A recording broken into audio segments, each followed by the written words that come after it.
اب ذرا اسلامی بھائی متوجہ ہوں۔ حضرت جریر بن عبداللہ رضی اللہ تعالی عنہ کا بیان ہے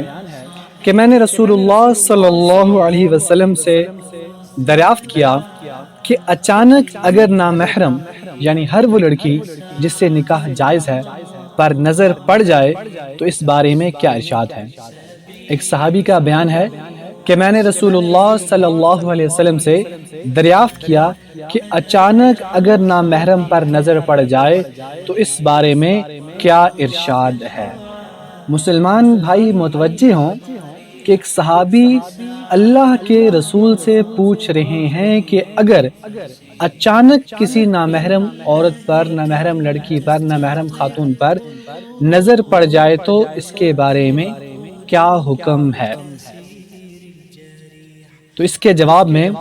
حضور اقدس صلی اللہ علیہ وسلم نے ارشاد فرمایا کہ اپنی نظر پھیر لو۔ حضور اکرم صلی اللہ علیہ وسلم نے ارشاد فرمایا کہ اپنی نظر پھیر لو۔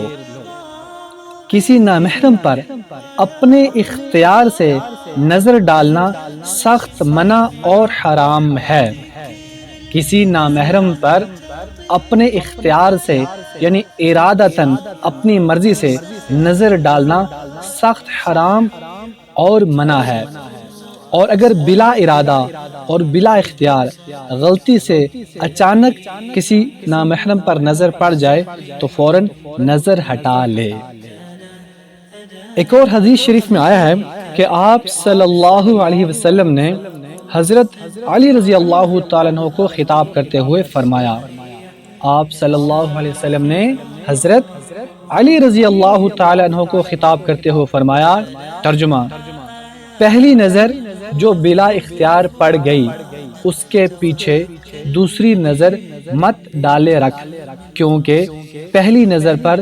تجھے گناہ نہ ہوگا اس لیے کہ وہ بلا اختیار ہے، دوسری نظر تیرے لیے حلال نہیں ہے، اس پر پکڑ ہوگی کیونکہ وہ اختیار سے ہے۔ اللہ کے نبی نے حضرت علی سے کیا ارشاد فرمایا؟ پہلی نظر جو بلا اختیار پڑ گئی اس کے پیچھے دوسری نظر مت ڈالے رکھ، کیونکہ پہلی نظر پر تجھے گناہ نہ ہوگا اس لیے کہ وہ بلا اختیار ہے، دوسری نظر تیرے لیے حلال نہیں ہے، اس پر پکڑ ہوگی کیونکہ وہ اختیار سے ہے۔ مطلب یہ ہے کہ بلا اختیار نظر پڑ جائے تو فوراً ہٹا لو، اگر نظر نہ ہٹائی اور دیکھتا رہا تو گناہ ہوگا، کیونکہ اب دیکھتے رہنا اپنے ارادہ و اختیار سے ہے۔ اب یہاں یہ نقطہ سمجھ لیا جائے کہ وہ پہلی نظر جو بلا ارادہ پڑی ہو کسی نامحرم پر اس پہ گناہ نہیں ہے، لیکن وہ پہلی نظر ہی جو اپنی مرضی اور اپنے ارادے سے ڈالی گئی ہو اس پہلی نظر پر بھی جو ہے حرام کاری کا گناہ ملے گا، اللہ کے حکم کو توڑنے کا گناہ ملے گا۔ اور یاد رکھیے، بد نظری یا نامحرم عورت کی طرف ارادتاً دیکھنا یہ حرام اور ناجائز اور جہنم میں لے جانے والا عمل ہے۔ قرآن مجید نے جہاں عورتوں کو باپردہ رہنے کا حکم دیا ہے وہیں پر مردوں کو بھی ارشاد ہوتا ہے۔ ترجمہ: آپ صلی اللہ علیہ وسلم مسلمان مردوں سے کہہ دیجئے کہ اپنی نگاہیں نیچی رکھیں اور اپنی شرمگاہوں کی حفاظت کریں، یہ ان کے لیے زیادہ صفائی کی بات ہے۔ آیت کا ترجمہ: آپ صلی اللہ علیہ وسلم مسلمان مردوں سے کہہ دیجئے کہ اپنی نگاہیں نیچی رکھیں اور اپنی شرمگاہوں کی حفاظت کرے، یہ ان کے لیے زیادہ صفائی کی بات ہے۔ اس آیت مبارکہ میں مردوں کو حکم دیا گیا ہے کہ اپنی نظریں نیچی رکھیں اور نامحرم عورتوں پر نظر نہ ڈالیں اور اپنی شرمگاہوں کی حفاظت کریں۔ معلوم ہوا کہ اگر عورتیں پردہ توڑ کر پھرا کرے، نامحرم مردوں کے سامنے چلی آویں یا بے ہدا سے بے ہدا لباس بھی پہن کر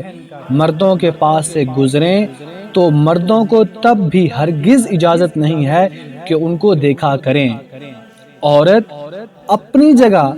پردہ کرنے کی مامور ہے اور مرد اپنی جگہ نظروں کی حفاظت کرنے کا مکلف ہے۔ اگر عورت پردہ نہ کر کے اللہ کی مجرم بن رہی ہے تو مرد کو ہرگز اجازت نہیں کہ اب وہ اس کو دیکھے۔ مرد اگر دیکھے گا تو مرد اپنی جگہ مجرم بنے گا، نہ محرم کو دیکھنے کا۔ یہ ایک امتحان ہے، عورت کا امتحان ہے اپنے آپ کو باپردہ رکھنا، نہ محرموں سے اپنے آپ کو بچانا، اور مرد کا یہ امتحان ہے کہ اپنی نظر کی حفاظت نہ محرموں سے کرنی ہے۔ جو اس مختصر سی زندگی کے اندر اس امتحان کو اللہ کے حکم اور اللہ کے نبی کے طریقے پر پورا کرے گا، اس امتحان کے پورا ہونے کے بعد یعنی مرنے کے فوراً بعد اللہ تعالیٰ اس مشکل ترین امتحان کا جو اجر عطا فرمائیں گے وہ ایسا اجر ہوگا کہ جس اجر کو نہ کسی آنکھ نے دیکھا ہوگا، نہ کسی کان نے اس کی تعریف سنی ہوگی، اور نہ کسی کے دل میں اس نعمت کا وہم و گمان بھی گزرا ہوگا۔ یاد رکھیے، ہزاروں سال کی نفلی نمازیں، نفلی روزوں، کروڑوں اربوں روپوں کی نفلی خیراتوں، بہت سارے نفلی حج اور عمرے کی سعادتوں کی بجائے صرف ایک گناہ صغیرہ سے اپنے آپ کو بچا لینا افضل ہے۔ یاد رکھیے، ہزاروں سال کی نفلی نمازوں، نفلی روزوں، کروڑوں اربوں روپوں کی نفلی خیراتوں، بہت سارے نفلی حج اور عمرے کی سعادتوں کی بجائے صرف ایک گناہ صغیرہ سے یعنی کہ چھوٹے گناہ سے اپنے آپ کو بچا لینا افضل ہے، کیونکہ کروڑوں نفلی کاموں کے ترک پر یعنی کہ کروڑوں نفلی کاموں کے چھوڑ دینے پر قیامت میں کوئی پوچھ گچھ نہیں ہے، جبکہ گناہ صغیرہ سے بچنا بھی واجب ہے اور اس کے ارتکاب پر بروز قیامت مواخذہ ہوگا، یعنی کہ گناہ صغیرہ بھی اگر سرزد ہوا ہوگا تو اس کے بارے میں بھی قیامت کے دن پوچھ ہوگی اور سزا کا استحقاق ہوگا۔ اور بدنگاہی گناہ صغیرہ نہیں بلکہ گناہ کبیرہ ہے، جو کہ زنا، شراب، سود، قتل وغیرہ کی طرح توبہ کیے بغیر کسی صورت بھی معاف نہیں ہوتا۔ بدنگاہی، بد نظری، نامحرموں کو بری نگاہ سے، بری نیت سے دیکھنا گناہ کبیرہ ہے، اور یہ ایسا گناہ ہے کہ جو توبہ کے بغیر معاف نہیں ہوتا۔ اور اگر کوئی بھی کبیرہ گناہ انسان مسلسل کرتا چلا جاتا ہے تو ہر گناہ کے نتیجہ میں انسان کے دل پر ایک سیاہ دھبا لگ جاتا ہے۔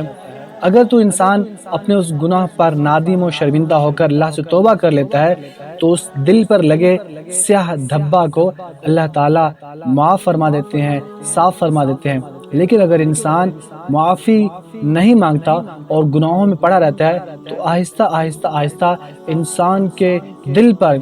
سیاہ دھبے لگتے انسان کا پورا دل سیاہ ہو جاتا ہے، اور پھر انسان کو خیر اور شر کی تمیز باقی نہیں رہتی۔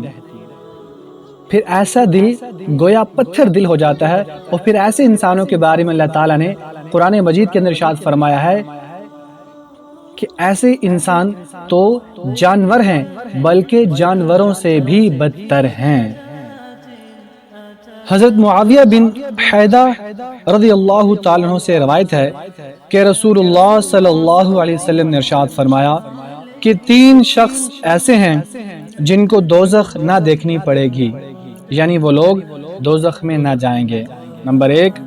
وہ آنکھ جس نے اللہ کے راستے میں اسلامی سرحد کی چوکیداری کی۔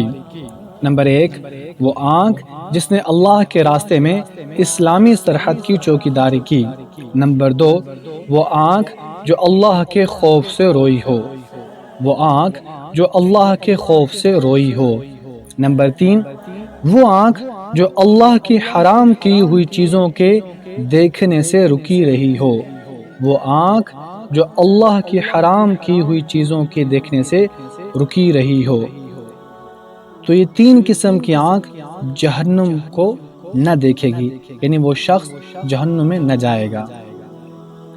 اس حدیث میں بھی غیر محرم پر نظر ڈالنے سے پرہیز کرنے کی فضیلت مذکور ہے۔ یہ فضیلت اسی وجہ سے ہے کہ اس سلسلے میں نفس پر کنٹرول کرنا بھاری کام ہے۔ کسی گناہ کا چھوڑنا نفس پر جس قدر بھی شاق ہوگا، یعنی کہ جس قدر مشکل ہوگا، اسی قدر اجر و ثواب کا باعث بھی ہوگا۔ تمام مردوں اور عورتوں کو، خصوصاً جوانوں اور نوجوانوں کو ان احادیث کی روشنی میں اپنے نفسوں اور نظروں پر قابو پانے کی بے حد کوشش کرنی چاہیے، اور اس کے بدلے میں اللہ تعالیٰ کی رضا اور بے حد و حساب نعمتوں اور انعاموں کو حاصل کرنا چاہیے۔ اللہ تعالیٰ کے بے حد و حساب انعامات میں سے صرف 3 انعام یہ ہیں۔ نمبر 1، حاکم کتاب الترغیب والترہیب میں بحوالہ مستدرک حاکم حدیث سے نقل کی ہے کہ اللہ تعالیٰ نے فرمایا کہ نظر ابلیس کے تیروں میں سے ایک تیر ہے، جو شخص اس کو میرے خوف سے ترک کر دے وے، میں اس کو ایسا ایمان نصیب کروں گا جس کی مٹھاس وہ اپنے دل میں محسوس کرے گا۔ اللہ تعالیٰ نے کیا فرمایا کہ نظر ابلیس کے تیروں میں سے ایک تیر ہے، جو شخص اس کو میرے خوف سے ترک کر دے، میں اس کو ایسا ایمان نصیب کروں گا جس کی مٹھاس وہ اپنے دل میں محسوس کرے گا۔ نمبر 2، ایک حدیث مبارکہ کا مفہوم ہے کہ اللہ تعالیٰ کا ارشاد ہے، جو شخص صرف میرے ڈر سے کسی نامحرم کو دیکھ کر نظر جھکا لے گا تو اسے ہر نظر کے جھکانے کے بدلے میں جنت میں اپنا دیدار نصیب کروں گا۔ اللہ تعالیٰ کا فرمان ہے،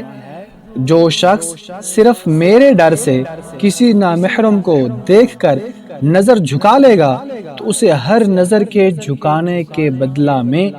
جنت میں اپنا دیدار نصیب کروں گا۔ نمبر 3، جو شخص اللہ تعالیٰ کے ڈر سے کسی نامحرم سے اپنی آنکھ کی حفاظت کرے گا تو اللہ تعالیٰ اسے ہر بار کی حفاظت پر ایک حور عطا فرمائے گا۔